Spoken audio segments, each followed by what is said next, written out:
What's going on, team? Proof here, and today I'm coming at you with a replay breakdown featuring Hellhard 8. Kind of give you ideas to think about as you progress through the game, give you some tips here and there in case you're interested in wanting to pursue Hellhard as a deck of interest if you're coming into premium. So yeah, let's go ahead and hop into the replay. Alright, so this is my pre-mulligan hand here, and we want to keep the Rising Nova and the tier because Rising Nova is our primary ride and the tier is just a grade 1.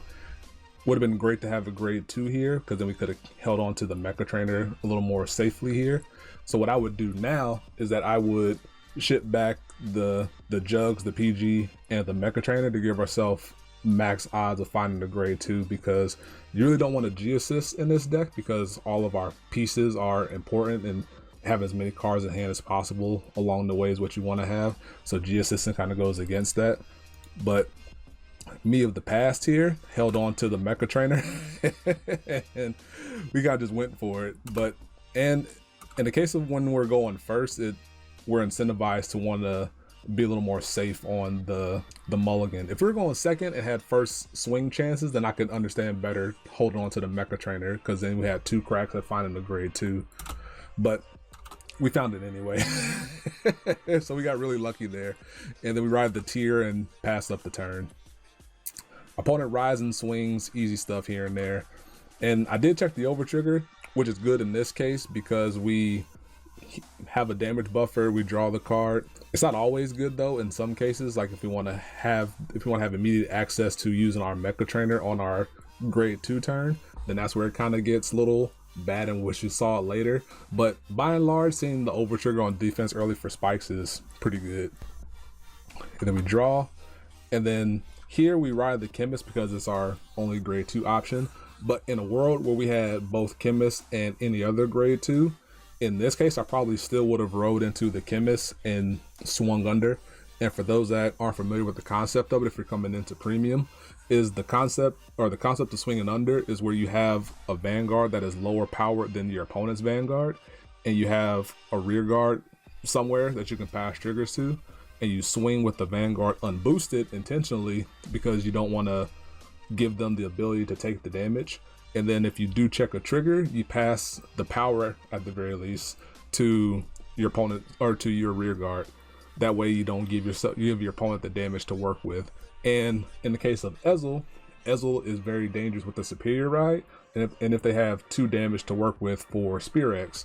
So since we saw them check the additional angel here, which is a piece of that puzzle, we really don't want to give damage to help them out, because if we did give a damage and it wasn't a grade 3, then the additional angel here would have been able to put them to 2 damage, and then they could have superior road, additional angel, Spear X, and then melt my face off. That means our opponent needs to have 2 additional angels or a heal guardian plus an additional angel, and we really don't want to give them help along the way here.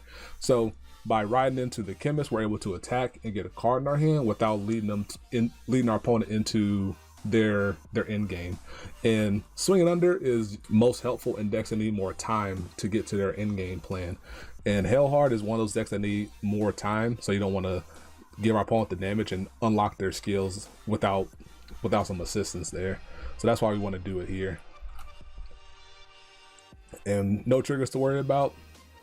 Our opponent did not find additional angel or heal guardian, thankfully, so they can't get to 2 damage for Spear X things.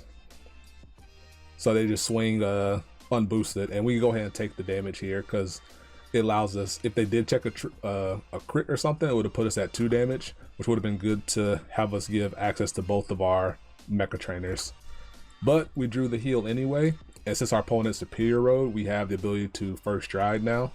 So by drawing this heal here and having the jelly beans in our hand plus the Mecha Trainer, we're able to get to having 3 G guards in our hand. And to achieve Hellhard 8 on your second stride, you need to stride. In this case, you need to stride, and then you need to have 3 heals in hand to go rapid fire machine gun heal guard or G guards on our opponent's turn. So we apply the forces over here for later, put them on layaway for the following turn, and we go into Marindal here because it's a free flip, which is useful here. And then we ship the Mecha Trainer off. Now we have the 3 heals in our hand plus the jelly beans shipped off to get them. We flip and then we just swing. Now, since our hand pre-drive check was this here, we didn't really have a unit to freely put on board. You could argue we could put the Mecha Trainer on the board, but it may have come in handy being a 10k shield on our opponent's turn for any reason at all. So it's cool to have it in hand. But ideally, in some cases, you want to put a unit somewhere on the board to pass triggers to, if you still want it to chip away at your opponent's damage here. But since we didn't have the ability to, and we had the 3 heals ready to roll, then just send it in this case, and then deal maybe 1-2 damage, and then make it easier for Hellhard to win later. And then fine drive check here. Opponent gets an additional additional excel, goes into Bram Bent, which is my first time running into it, so I had to read it. And the crit here is relevant because since we have the heals in our hand, our entire purpose for our opponent's turn is to use all of our G guards to get to GB7 and then survive. Because if we can achieve that, then we can go into Hellhard 8 on our turn and then be able to hopefully win the game that way. So we wanted to make sure that we can get our opponent to attack in such a way, or hope our opponent attacks in such a way that we can use our heals effectively, our G guards effectively, while surviving the turn and not just lose because we mismanaged the situation, which I've seen happen quite a few times with people wanting to play Hellhard 8. They have the heals in hand, they have the opponent in a situation where they are attacking, but then they mismanage their heals and then lose anyway. So it kind of defeats the purpose of putting everything together. So you kind of want to put the puzzle together to figure out how you want to live and fight another day. So then opponent fills up the board here, and then they attack with Wonder Ezel, which we could have G-guarded here, but I chose to take it, and maybe I hit a trigger along the way, which would have stopped the Bowmains and then stopped the Percival column from being able to hit us without a trigger, which would have been fairly useful. So we end up taking it and no trigger here. So then, considering the same situation here, but since our opponent's Vanguard gains a crit, I chose to G-guard this swing here, as I was thinking. I chose to G-guard this swing here, and then that way I could have the flexibility of being able to use multiple G-guards here, here, or here, and then have the PG backup. Now, I went into Raktum here. In my mind, it would have been better to go into Gase, which is our G-guard that puts 3 cards back to the deck from either soul or drop, because we have the Chemist here, which would have been good to ship it off to make sure that we had it in deck for later. That way we wouldn't need to get it out of soul, put it back with Ted, and do those type of things. It would have just been in the deck safely at the bottom, knowing that we could have fished it out later. But kind of is what it is, and we move on. So he swings with Aglavale, does the skill, and then for this one I chose to double G-guard into Linus and guarantee that we have GB7 ready to roll, so we are all set on that front. And then I could I could perfect guard this Vanguard here, but knowing that my opponent played Rainbow, seeing that we saw the draw PGs and the stand triggers, I felt relatively comfortable being at 2 damage and my opponent having a crit, and felt relatively safe that they wouldn't check double crit to melt my face off.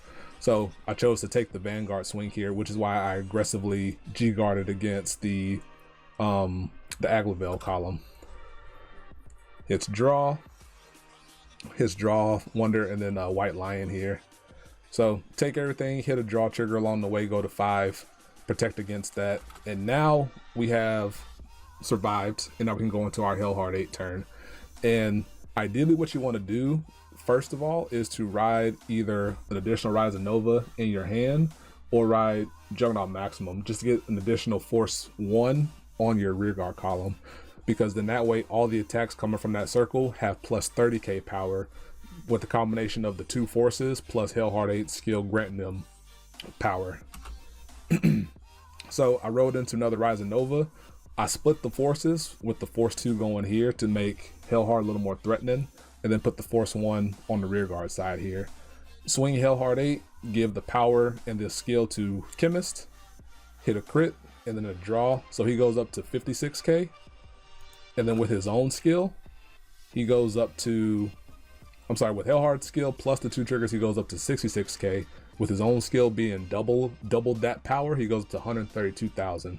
So really force our opponent's hand here with the additional crit, swinging for 3 crit as well, which is why I really enjoy Chemist in this deck, just to give you that really heavy force, like push through power in case you need it.